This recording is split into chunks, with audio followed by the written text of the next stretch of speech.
18వ తారీఖున రా ఎన్టీఆర్ ఆధ్వర్యంలో జూనియర్ ఎన్టీఆర్ సంబంధించి కూడా పొలిటికల్గా ఒక స్టెప్ ఉండబోతుంది. దీనికి సంబంధించి ప్రెస్ మీట్ కూడా ఉంటుందంటూ కూడా సోషల్ మీడియా మాధ్యమాలలో కూడా బాగా చక్కలు కొడుతున్నటువంటి పరిస్థితి. అయితే ఇదే అంశం మీద జిల్లా ఎస్పీ కార్యాలయంలో అడిషనల్ ఎస్పీకి ఫిర్యాదు చేశారు జూనియర్ ఎన్టీఆర్ అభిమాన సంఘ నేతలు. ప్రస్తుతం మనతో పాటు అభిమాన సంఘ నేతలు ఉన్నారు, వాళ్ళతో మాట్లాడే ప్రయత్నం చేద్దాం. చెప్పండి సార్, ఏంటి ప్రధానంగా దేనికి సంబంధించి మీరు కంప్లైంట్ ఇచ్చారు? యాక్చువల్గా వారం రోజులుగా జరుగుతున్న విషయం నిన్నటాల నుంచి మనం చెప్తున్నాం, ప్రెస్లో చెప్తున్నాం. ఎన్టీఆర్ వస్తాడు 18వ తేదీ ఏదో అనౌన్స్ చేస్తారనేసి కింద స్థాయి వరకు వెళ్ళిపోయింది. ఈ పబ్లిసిటీ వెళ్ళింది 5-6 రోజులు వెళ్ళిపోయింది. దాన్ని చూసి మళ్ళీ నిన్నటాల నుంచి మేము స్టేట్మెంట్లు ఇవ్వడం జరుగుతుంది. దీని వెనక ఎవరుండారు, ఈ విధంగా క్రియేట్ చేసేదానికి ఎవరుండారనే విషయం మీదే నేను కంప్లైంట్ ఇచ్చాను. నెక్స్ట్ ఎవరు ఫర్దర్ ఈ విధంగా ఎన్టీఆర్ గారి గౌరవ ప్రతిష్టలకు భంగం కలిగే విధంగా ఫ్యాన్స్ మనోభావాలతో ఆడుకోకుండా ఈ విధంగా నెక్స్ట్ ఫర్దర్ లేకుండా కంప్లైంట్ చర్యలు తీసుకోమని దీనిపైన ఎంక్వైరీ చేసి దీని వెనక ఎవరు ఉండాలి, ఈ విధంగా జరగడానికి కారణం ఏందనేది దానిపైన నిగదీసి నెక్స్ట్ ఫర్దర్గా ఎవరు కానీ ఈ విధంగా చేసే విధంగా లేదా చర్యలు తీసుకోమని చెప్పి.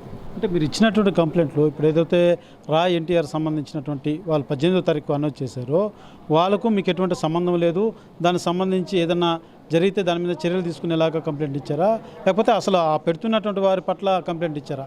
ఏ రకంగా ఇచ్చారు మీరు కంప్లైంట్ అన్నది? మేము పెడుతున్న వారిపైననే కాదు, మొత్తం ఎపిసోడ్ మొత్తం పైన మనం కంప్లైంట్ ఇచ్చాం. పెట్టే వాళ్ళపైననే మనం చెప్పాల్సిన అవసరం లేదు. మొత్తం వీళ్ళు స్టార్ట్ చేశారు, ఎండ్ చేస్తుంటే ఈ స్టేట్మెంట్తో పోయేది. ఇది మొత్తం వారం రోజులు అన్ని మీడియాల్లో అన్నింటిలో చేసి ఎన్టీఆర్ గారి గౌరవ ప్రతిష్టలపైన ప్రాబ్లం చేసి అభిమానులు కన్ఫ్యూజ్ చేసి 100 కోట్లు అని చెప్పి ఏమే ఈ విధంగా కన్ఫ్యూజ్ చేయడం వల్ల మేము బయట వచ్చి ప్రెస్ మీట్లు పెట్టాలి తిరగాలి.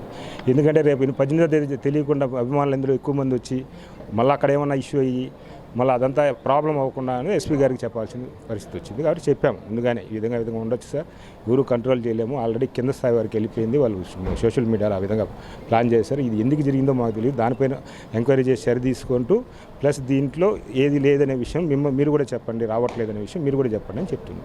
ఈ గందరగోళానికి సంబంధించి ఇప్పటికే ఫ్యాన్స్ అంతా కూడా ఈ సమాచారం అది ఫేకా వాస్తవం ఏదైనప్పటికీ కూడా ఒక హీరో వస్తున్నాడు అంటే చాలు వచ్చేస్తారు సహజంగానే. అయితే ఈ అంశం రేపు ఏదైనా 18వ తారీఖు ఒక భారీ ఎత్తున ఒకవేళ వచ్చేటువంటి ఆస్కారం ఏమైనా ఉందా? మీకేమైనా ఫోన్లు వచ్చే ఆ రకంగా? అది ఉందనే ఎస్పీ గారికి చెప్తున్నాము సార్, ఆ ప్రాబ్లం ఉంది, ఆ విధంగా క్రియేట్ చేశారు వీళ్ళు, ఎందుకు క్రియేట్ చేశారో వాళ్ళపైన చర్య తీసుకుంటూ సేమ్ దీన్ని కూడా కంట్రోల్ చేయండి, మీరంటూ ఒక స్టేట్మెంట్ అండి, అవన్నీ నమ్మద్దండి, ఫేక్ న్యూస్లని నమ్మద్దండి, ఎన్టీఆర్ గారు రావట్లేదనే విషయమే మనం పదే ఎస్పీ గారికి కూడా చెప్పడం జరిగింది.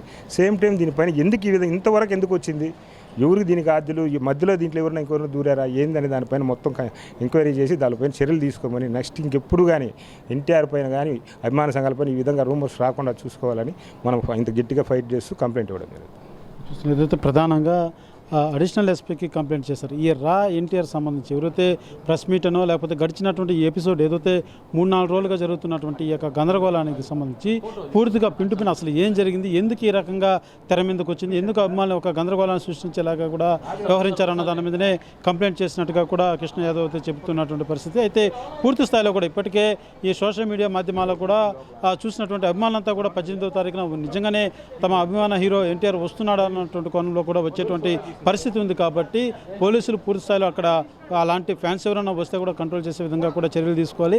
అదే రకంగా ఇంతటి గందరగోళానికి గల కారణకులు ఎవరైతే ఉన్నారో, ఎందుకు ఎన్టీఆర్ పేరు తెర మీదకి వచ్చింది, ఎందుకు పొలిటికల్ పేరు తెర మీదకి వచ్చినటువంటి అంశాల మీద కూడా పూర్తి స్థాయిలో దర్యాప్తు చేపట్టి ఈ యొక్క కేసును కూడా నమోదు చేయాలంటూ కూడా కృష్ణ యాదవ్ అయితే అడిషనల్ ఎస్పీకి ఫిర్యాదు చేసినటువంటి పరిస్థితి.